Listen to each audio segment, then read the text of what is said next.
Good morning to all of you. आज की कक्षा में आप सभी का स्वागत है। आज हम हमारे पाठ को बढ़ा रहे हैं महिलाओं का राजनीतिक प्रतिनिधित्व नामक पॉइंट से। यानी कि इसके अंतर्गत हम ये देखेंगे कि महिलाओं ने बड़ा प्रयत्न किया है राजनीति के अंदर अपनी भागीदारी को जो है स्पष्ट करने के लिए। और ये बात किसी से छुपी हुई नहीं है कि औरतों की भलाई और उनके साथ समान व्यवहार वाले जो मुद्दे हैं उसके ऊपर कोई भी ध्यान नहीं दिया जाता।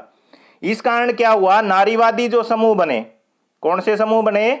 नारीवादी जो समूह बने, उन्होंने महिलाओं के अधिकारों की वकालत की। किसके अधिकारों की वकालत की? महिला के अधिकारों की। और उन्होंने कहा, उनको ये पता लग गया कि महिलाओं को तब तक आगे नहीं बढ़ाया जा सकता जब तक उन्हें राजनीतिक रूप से क्या नहीं किया जाएगा, मजबूत। कैसे मजबूत नहीं किया जाएगा? राजनीतिक रूप से क्या नहीं दी जाएगी, मजबूती नहीं दी जाएगी। उनके जो मामले होते हैं वो संसद और लोकसभा में तभी उठेंगे जब महिलाएं संसद और लोकसभा के अंदर क्या होगी, जाएगी। विधानसभाओं के अंदर अगर उनका उचित प्रतिनिधित्व अगर होगा तभी महिलाओं की बातों को संसद के अंदर उठाया जाएगा और उससे संबंधित महत्वपूर्ण जो है फैसले वहां पर लिए जाएंगे। अगर आज हम भारत की अगर बात करते हैं तो 2019 के अंदर एट प्रेजेंट में 14.36% महिलाएं जो है किस में आई हैं, लोकसभा में पहुंची है। यानी कि भारत की जो टोटल आबादी है उसका जो महिलाओं का प्रतिशत तो कितना है, 50, लेकिन संसद में जाने वाली महिलाओं की संख्या आज भी कितनी है, 14.36%। और अगर हम भारत के विभिन्न राज्यों की बात करें तो वहां केवल 5% है। विधानसभा में कितनी पहुंची है, केवल 5%, जबकि इनकी भागीदारी कितनी होनी चाहिए वहां, मिनिमम 33%। जिसके लिए प्रयास किया जा रहा है, संसद के अंदर एक विधेयक लाया जा रहा है, लेकिन अब तक वो विधेयक राज्यसभा से पास नहीं हो पाया है। और जब तक वो राज्यसभा से पास नहीं हो जाता है, महिलाओं की 33% जो प्रतिनिधित्व की बात है वो पूर्ण नहीं हो जाती है। तो अगर हम दूसरे देशों से कंपैरिजन करें तो भारत इस मामले के अंदर बहुत पीछे है। मैंने आपको अभी थोड़ी देर पहले एक मैप के माध्यम से दर्शाया था, ये देखिए। अरब के मुल्क भी भारत से आके हैं, पैसिफिक, एशिया, सहारा के मरुस्थल, यूरोप, अमेरिका और नार्डिक देश, ये सारे के सारे महिलाओं के प्रतिनिधित्व के मामले में भारत से क्या है, बहुत ज़्यादा ऊपर हैं। तो इसलिए इस समस्या को सुलझाने का एक तरीका था कि जो निर्वाचित जो संस्थाएं हैं उनके अंदर महिलाओं को कानूनी रूप से क्या दिया जाए, हिस्सा दिया जाए। उसके लिए जो पंचायती राज है, कौन सा राज है, पंचायती राज व नगर पालिका, पंचायती राज व नगर पालिका, इसमें महिलाओं के लिए 33% आरक्षण की व्यवस्था कर दी गई है। निचली जो सरकार है, स्थानीय जो स्वशासन है, उसमें महिलाओं के लिए जो अधिकार है वो कितने प्रतिशत कर दिए गए हैं, 33% जो है आरक्षण उनके लिए उपलब्ध करवा दिया गया है। लेकिन महिला संगठन और कार्यकर्ताओं की मांग है कि लोकसभा और राज्यसभा के अंदर भी उनको जो है 1/3 सीटें, यानी कि 33% आरक्षण उसे उच्च सदन यानी कि राज्यसभा और लोकसभा और राज्य की विधानसभाओं में दिया जाए। क्योंकि संसद के अंदर पिछले 10 साल से ये विधेयक लटका पड़ा है और उसका सबसे बड़ा रीजन है कि संसद के अंदर और विधानसभाओं के अंदर महिलाओं की अपेक्षा पुरुषों की संख्या क्या होती है, ज़्यादा होती है। इसलिए सारी पार्टियां विधेयक को लेकर के एकमत नहीं हो पाती है और ये विधेयक कभी भी पास नहीं हो पाता है। तो जो लैंगिक मसले के अंदर इस बात की मिसाल है, कुछ खास किस्म के जो सामाजिक विभाजन को राजनीतिक रूप देने की जरूरत है। इससे यह भी पता चलता है जब सामाजिक विभाजन एक राजनीतिक मुद्दा बन जाता है तो वंचित जो समूह होते हैं उनको किस तरीके से लाभ होता है। क्या आपको लगता है अगर महिलाओं से भेद भरे व्यवहार का मसला राजनीतिक तौर पर ना उठता तो उनको इतने अधिकार नहीं मिल पाते? और ये बिल्कुल जायज़ है, ये बिल्कुल क्या है, जायज़ बात है। अगर महिलाओं के लिए नारीवादी आंदोलन नहीं चलते तो आज महिलाओं को वोट डालने तक का अधिकार नहीं था, सरकारी नौकरी के अंदर उनको समान अवसर नहीं मिलते। आज आपको महिलाएं जज लगी हुई दिखाई देती हैं, इंजीनियर, डॉक्टर, वैज्ञानिक बनी हुई दिखाई देती है। उसका सबसे बड़ा कारण क्या था, नारीवादी आंदोलन। क्योंकि महिलाओं ने क्या किया, राजनीतिक आंदोलन छेड़े अपने राजनीतिक अधिकारों के लिए, समाज में अपने आप को समानता का दर्जा दिलाने के लिए। उसके बाद में नेक्स्ट हमारा जो पॉइंट आ जाता है वो आ जाता है धर्म, सांप्रदायिकता और राजनीति। यानी कि दूसरे पॉइंट के ऊपर हम आगे बढ़ रहे हैं। एक अलग ही किस्म की हम यहाँ पर चर्चा करेंगे कि धर्म जो है वो किस प्रकार राजनीति को प्रभावित करता है और किस प्रकार राजनीति धर्म से क्या हो जाती है, प्रभावित हो जाती है। तो आइए अब हम एकदम अलग किस्म का जो है हमारा एक विभाजन लेके चलते हैं। और ये जो विभाजन है ये सार्वभौम नहीं है। सार्वभौम क्यों नहीं है? जो विश्व है उसके अंदर अनेक धर्मों को मानने वाले क्या रहते हैं, लोग रहते हैं। और भारत ही नहीं है, अनेक देशों में अलग अलग धर्मों को मानने वाले लोग रहते हैं। जैसे कि पिछले पाठ के अंदर हमने उत्तरी आयरलैंड के बारे में देखा, अगर एक लोग एक धर्म को माने लेकिन उसकी पूजा पत्तियां और मान्यताएं अलग लो, तब भी गंभीर मतभेद पैदा हो जाते हैं। जैसे कि आपने देखा होगा, हिंदू धर्म के अंदर विभिन्न प्रकार की जातियां होती है और उनके मामले जो है धर्म के नाम पर भी क्या हो जाते हैं, अलग हो जाते हैं, क्योंकि उन निम्न जातियों को के साथ छुआछूत का व्यवहार किया जाता है। सांप्रदायिकता का मतलब यही होता है कि अपने जो धर्म है या अपने जो समाज, अपने समुदाय को क्या समझना, श्रेष्ठ समझना, और दूसरे को क्या समझना, निम्न। पहले मैं बता देता हूं सांप्रदायिकता क्या होती है। सांप्रदायिकता किसे कहते हैं? किसी समुदाय द्वारा अपने समुदाय को उच्च व दूसरे समुदाय को निम्न समझना, ऐसी अवधारणा सांप्रदायिकता कहलाती है। अगर किसी एक समुदाय का व्यक्ति दूसरे समुदाय को अपने से तुच्छ समझना शुरू कर देता है, इसी प्रकार एक धर्म का व्यक्ति दूसरे धर्म को तुच्छ समझना शुरू कर देता है, तो वो धर्म धर्म न रह के किसका रूप ले जाता है? सांप्रदायिकता का। और ये सांप्रदायिकता राजनीति को बहुत ज्यादा प्रभावित करती है, क्योंकि धर्म का जो संकीर्ण रूप है, धर्म का जो विकृत रूप है बहुत ज्यादा, वो क्या है? सांप्रदायिकता है। और इसी कारण गांधी जी ने कहा भी था कि जो धर्म है उसको हम कभी भी राजनीति से अलग नहीं कर सकते। लेकिन उसका मतलब ये नहीं था, धर्म का मतलब था यहां पर नैतिक मूल्य। यहां धर्म का मतलब क्या था? नैतिक मूल्यों, यानी कि धर्म के अंदर सारे नैतिक मूल्यों का ही क्या किया जाता है? पालन किया जाता है। जैसे झूठ ना बोलना धर्म का मतलब होता है, चोरी ना करना धर्म का मतलब होता है, ईमानदारी से काम करना, ईमानदारी से क्या करना? काम करना। ये सारे नैतिक मूल्य हैं और इन्हीं नैतिक मूल्यों को अगर हम जोड़ देते हैं तो वो किसका रूप ले जाते हैं? धर्म का। तो इन नैतिक मूल्यों को जो है राजनीति से अलग नहीं किया जाता, महात्मा गांधी का यह कहना था। लेकिन आज के समय के अंदर धर्म का जो रूप है वो क्या हो गया है? विकृत हो गया है। वो किससे जुड़ गया है? हिंदू धर्म से, मुस्लिम धर्म से, ईसाई धर्म से, बौद्ध धर्म से। यानी कि धर्म जो है वो अलग अलग मसलों के ऊपर चला गया है, जबकि धर्म की यह कोई व्याख्या नहीं थी। तो राजनीति धर्म द्वारा स्थापित मूल्यों से अब क्या होनी शुरू हो गई है? निर्देशित होनी शुरू हो गई है। अपने देश के मानवाधिकार समूहों का कहना भी है ये कि इस देश के अंदर जो सांप्रदायिक दंगों में मरने वाले जो ज्यादातर लोग होते हैं वो कौन होते हैं? अल्पसंख्यक होते हैं। कौन होते हैं?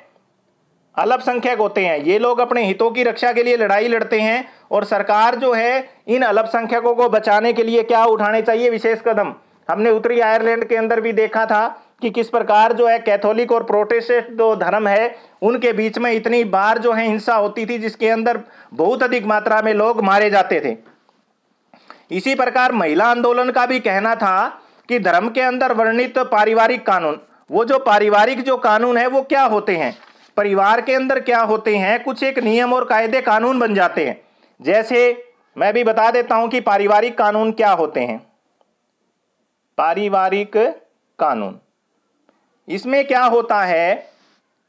विवाह, तलाक, गोद लेना, उत्तराधिकार और अन्य परिवार से जुड़े हुए कानून, अन्य परिवार से जुड़े हुए कानून। और ये कानून जो है सभी धर्मों के लिए क्या होते हैं? अलग अलग हैं। ये कानून सभी धर्मों के लिए क्या हैं? अलग हैं। हर धर्म के ये कानून जो है वो एक जैसे नहीं है। जैसे हिंदुओं के अंदर जो है एक से ज्यादा विवाह नहीं किया जा सकता, जबकि आप मुस्लिम धर्म में जाओगे तो एक से ज्यादा शादियां जो है मुस्लिम व्यक्ति कर सकता है।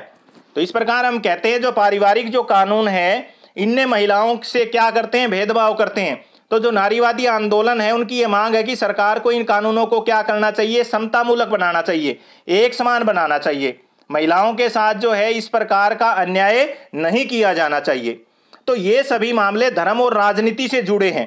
पर ये बहुत गलत और खतरनाक नहीं लगते हैं। विभिन्न धर्मों से जो विचार निकल के आते हैं, आदर्श जो निकल के आते हैं और मूल्य जो निकल के आते हैं, वो राजनीति में एक भूमिका निभा सकते हैं।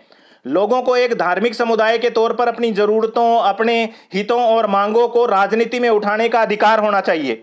और जो लोग जो है राजनीतिक सत्ता के अंदर चले जाते हैं, उन्हें धर्म के कामकाज पर भी क्या करनी चाहिए, नजर रखी जानी चाहिए। अगर धार्मिक रूप पर किसी के साथ में अगर भेदभाव होता है या किसी का दमन होता है, तो उन्हें सहयोग की भूमिका निभानी चाहिए और उनके हितों की रक्षा करनी चाहिए। तो अगर शासन सभी धर्मों के साथ समान बर्ताव करता है, तो उसके जो है ऐसे कामों में कोई भी बुराई नहीं है और उसका हमें क्या करना चाहिए, सम्मान करना चाहिए। उसके बाद नेक्स्ट हमारा जो पॉइंट आ जाता है वो आ जाता है सांप्रदायिकता। अभी मैंने आपको ये बात बता दी थी पहले ही कि सांप्रदायिकता क्या है। जब किसी भी राष्ट्र के अंदर रहने वाले विभिन्न धर्मों के लोग अपने धर्म को श्रेष्ठ समझना शुरू कर देते हैं और दूसरे धर्म को निकृष्ट समझना शुरू कर देते हैं, तो वो विचारधारा जो है किसका रूप ले जाती है, सांप्रदायिकता का, और जो समाज के अंदर किसका कारण बनती है, बिखराव का। और यही कारण था कि 1947 के अंदर भारत का क्या हुआ, विभाजन हुआ। भारत का जो विभाजन है उसकी सबसे बड़ी जो जड़ थी वो क्या थी, सांप्रदायिकता थी। अगर भारत के अंदर हिंदू और मुस्लिम संप्रदाय एक दूसरे से इतनी घृणा नहीं करते, एक दूसरे से अपने आप को इतना अलग नहीं समझते, तो आज भारत क्या होता, एक होता।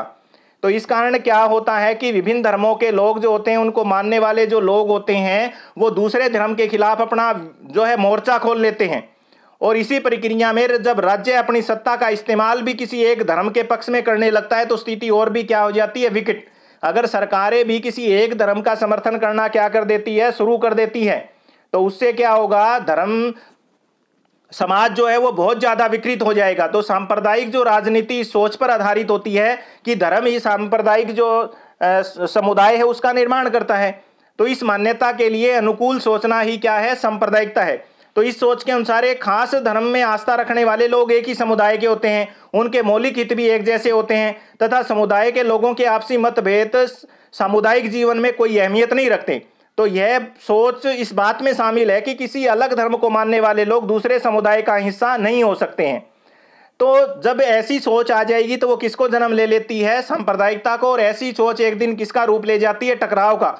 क्योंकि विभिन्न धर्मों के जो लोग होते हैं उनके हितों में फिर क्या हो जाता है, अलगाव शुरू हो जाता है और वो एक दूसरे से लड़ना शुरू कर देते हैं।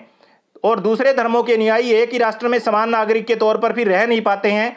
और इसी मानसिकता के कारण एक समुदाय का दूसरे समुदाय के ऊपर क्या होना चाहिए, वर्चस्व होना चाहिए। और वो फिर क्या क्या सपना ले लेते हैं, अलग राष्ट्र बनाने का।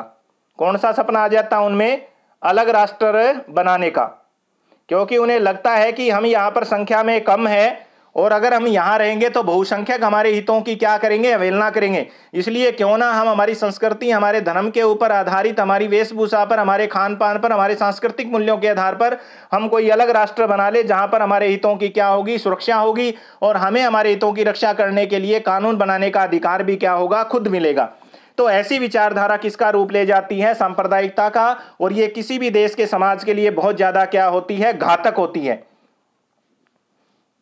इसके बाद में अब सांप्रदायिकता जो होती है वो राजनीतिक रूप क्यों धारण कर लेती है, ये हमारे पास बड़ा इंपॉर्टेंट प्रश्न आ जाता है। बहुत बार ये प्रश्न पूछा जाता है कि जो सांप्रदायिकता होती है वो राजनीतिक रूप कैसे धारण करती है। तो सबसे पहला तो क्या है, जो धार्मिक पूर्वाग्रह है। पहला पॉइंट तो क्या आ जाएगा, धार्मिक पूर्वाग्रह।